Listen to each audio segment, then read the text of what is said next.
Aujourd'hui, je vous emmène découvrir l'un des trésors cachés de la capitale, le Petit Palais.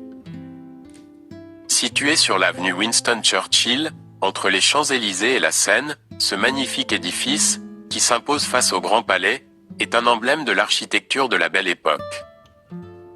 Suivez-moi pour explorer ce lieu exceptionnel.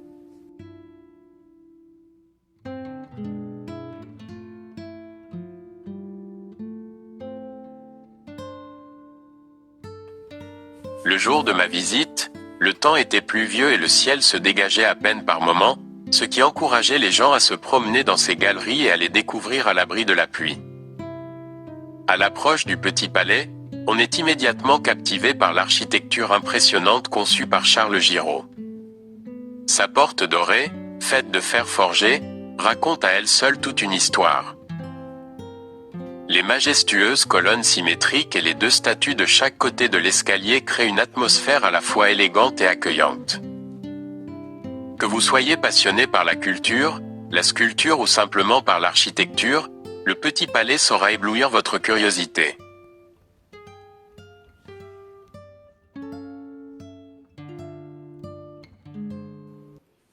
En franchissant les portes du Petit Palais, on est immédiatement plongé dans un univers artistique et raffiné. Le sol, recouvert de mosaïques minutieusement assemblées, déploie sous nos pieds des motifs floraux et géométriques qui rappellent la finesse de l'Art nouveau. Puis, en levant les yeux, on découvre des statues majestueuses. Certaines, empreintes de mythologie, évoquent des dieux, des héros et des allégories intemporelles, chacune racontant une histoire de courage ou de sagesse. D'autres sculptures, plus réalistes, représentent des personnalités marquantes et des scènes de la vie quotidienne de l'époque. En levant les yeux vers le plafond, on découvre la beauté des décorations et des fresques qui l'ornent. Ces œuvres, réalisées pour l'exposition universelle de 1900, illustrent des thèmes mythologiques et allégoriques, mettant en avant des concepts tels que la nature, le progrès et la paix. Les artistes, dont Albert Bénard et Ferdinand Humbert, ont utilisé des techniques sophistiquées pour donner vie à des scènes riches en détails et en couleurs. Au fil du temps, ces fresques ont nécessité des travaux de restauration afin de préserver leur intégrité et leur éclat d'origine. Entre 2001 et 2005, une rénovation complète a été entreprise pour restaurer ces œuvres, tout en garantissant leur conservation pour les générations futures.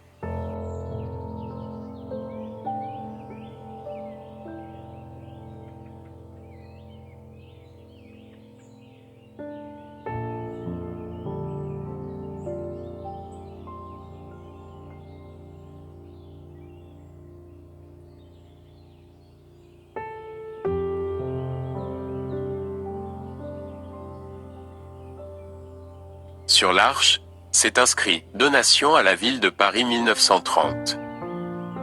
Cela rappelle la donation d'Édouard Tuck, reconnu pour son appréciation de la culture française, de la littérature et des beaux-arts, dont nous parlerons plus tard. La coupole est une œuvre magistrale qui évoque l'histoire de l'art français à travers une composition riche et évocatrice. Les fresques, soigneusement intégrées, utilisent des couleurs vives qui mettent en valeur la forme arrondie de la coupole, créant ainsi une atmosphère immersive et captivante pour les visiteurs. En avançant vers l'autre salle consacrée aux donations de Tuck, on aperçoit la tour de Babel, qui représente une pile de livres touchant le plafond, ainsi que la statue d'Édouard Tuck. Dans cette galerie dédiée à Tuck, nous découvrons des boiseries en chêne et 3 vitrines exposant des objets d'art décoratifs et des esquisses d'artistes célèbres, mettant en valeur les donations, ainsi que des sculptures et d'autres tableaux.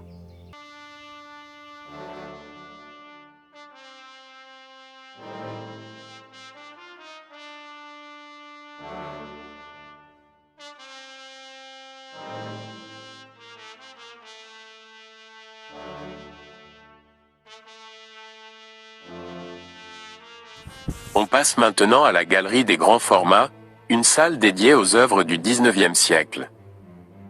Elle présente aussi des tableaux de grande envergure, où l'on peut admirer des œuvres de maîtres tels que Gustave Courbet, Eugène Delacroix et Jean-Léon Gérôme.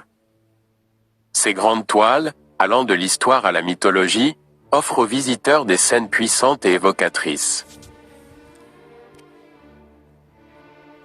Il est essentiel de souligner que, bien que le Petit Palais ait bénéficié de dons précieux d'individus tels qu'Édouard Tuck et Julia Stell, les frères Dutuit, et Juliette Courbet. Mais la principale source de sa collection demeure les commandes effectuées lors des salons d'art. Ces achats, réalisés directement auprès des artistes, ont été fondamentaux pour bâtir le patrimoine artistique du musée. Cette politique d'acquisition proactive a permis de soutenir les créateurs contemporains tout en intégrant des œuvres significatives, garantissant que le Petit Palais reste un lieu vibrant et représentatif de l'art à travers les âges. Durant la Première Guerre mondiale, 1914 à 1918, le Petit Palais a joué un rôle actif en accueillant de nombreuses manifestations patriotiques. Il a pris des mesures significatives pour préserver ses collections pendant cette guerre. De nombreuses œuvres ont été déplacées vers des endroits sécurisés pour les protéger des bombardements et des risques de pillage. Ces actions ont inclus l'évacuation d'œuvres précieuses dans des abris ou des lieux moins exposés au danger. Grâce à ces efforts, les collections du Petit Palais ont été préservées, permettant au musée de retrouver ses œuvres intactes après la guerre et de continuer à enrichir son patrimoine artistique. Le Petit Palais a rouvert ses portes au public le 25 septembre 1925, marquant un moment important pour le musée, qui a pu présenter à nouveau ses collections enrichies et restaurées tout en continuant à jouer un rôle culturel significatif à Paris. Nous passons maintenant à d'autres petites salles, où chacune renferme des collections thématiques. Ces espaces dédiés permettent de découvrir des œuvres regroupées par sujet, style ou époque.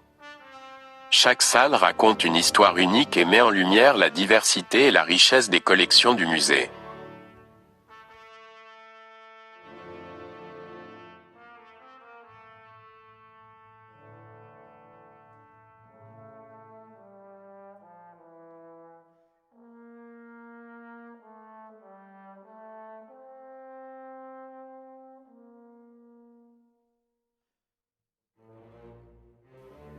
Dans la salle Concorde, des œuvres de street art couvrent les murs, allant du sol au plafond.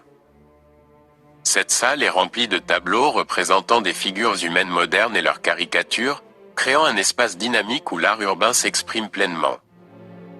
Les œuvres y explorent des sujets contemporains, souvent de manière humoristique ou critique, et capturent ainsi des visages et des situations familières avec une approche directe et saisissante.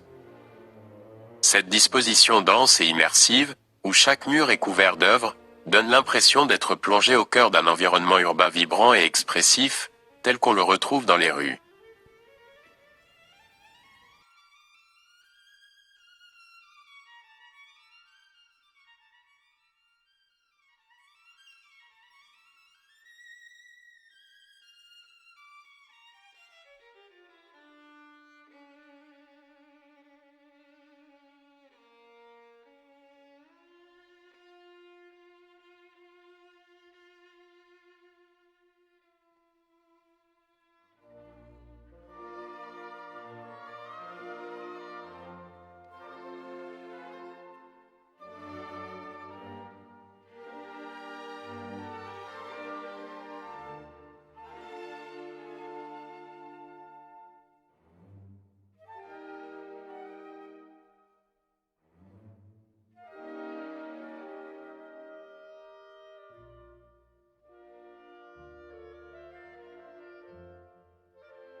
La coupole de l'escalier Dutuit au Petit Palais, peinte par Maurice Denis, est une fresque magistrale retraçant l'évolution de l'art français sous la forme d'un panorama chronologique.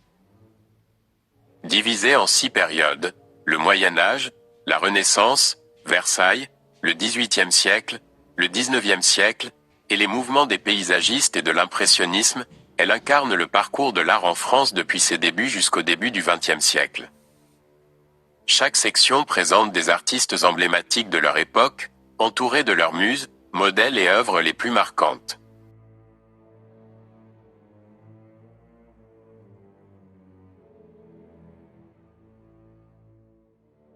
L'escalier du Tuy n'est pas un simple passage vers le sous-sol du Petit Palais.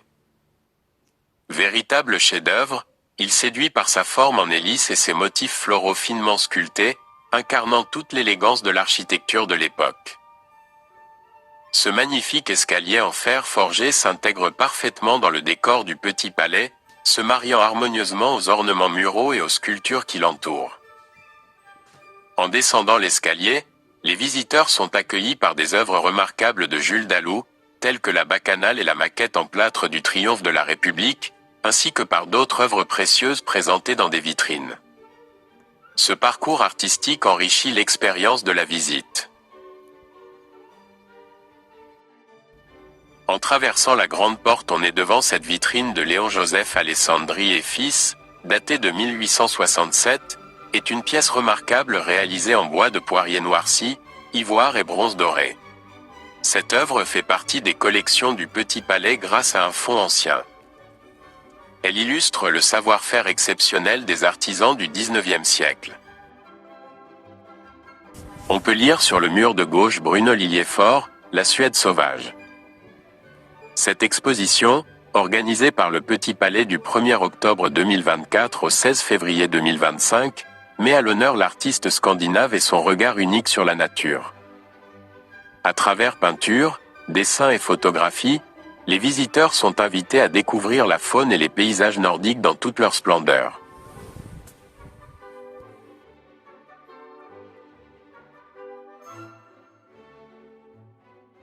Dans cette galerie du sous-sol du Petit Palais, nous découvrons des trésors cachés, des œuvres d'art exposées dans une ambiance intimiste qui plonge le visiteur dans une autre époque.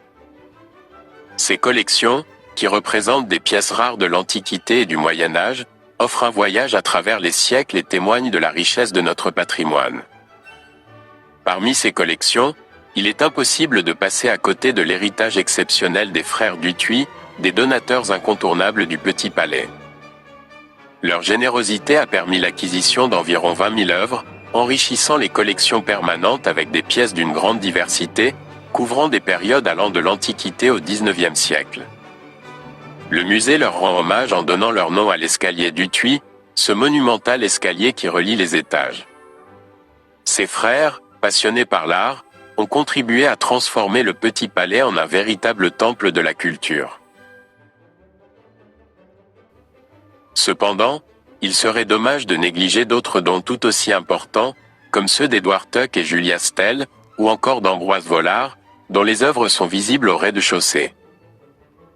Leur contribution a permis d'élargir et de diversifier les collections du musée, faisant du Petit Palais un espace où chaque visiteur peut explorer une multitude d'époques et de styles artistiques. Vous voyez ici que cet espace est dédié aux corps héroïques, mettant en avant des sculptures et reliefs qui incarnent des idéaux de force, de beauté et de vertu. Ces œuvres, souvent inspirées par des figures mythologiques, historiques ou allégoriques, évoquent des récits de bravoure et d'héroïsme, illustrant les valeurs et les aspirations de différentes époques. Les artistes, par leur talent, ont su créer des pièces qui ne se contentent pas de représenter des personnages, mais qui cherchent à inspirer le respect et l'admiration.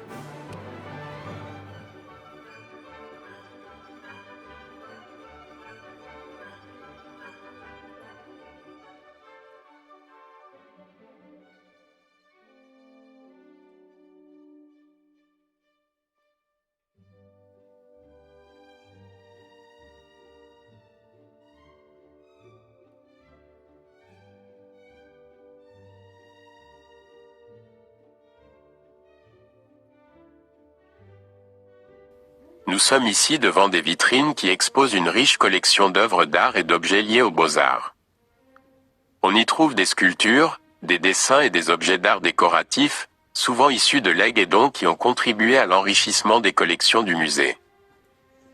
Cet espace permet de découvrir des pièces moins connues du grand public, tout en offrant un aperçu de l'évolution des styles artistiques, tout en préservant des œuvres plus fragiles.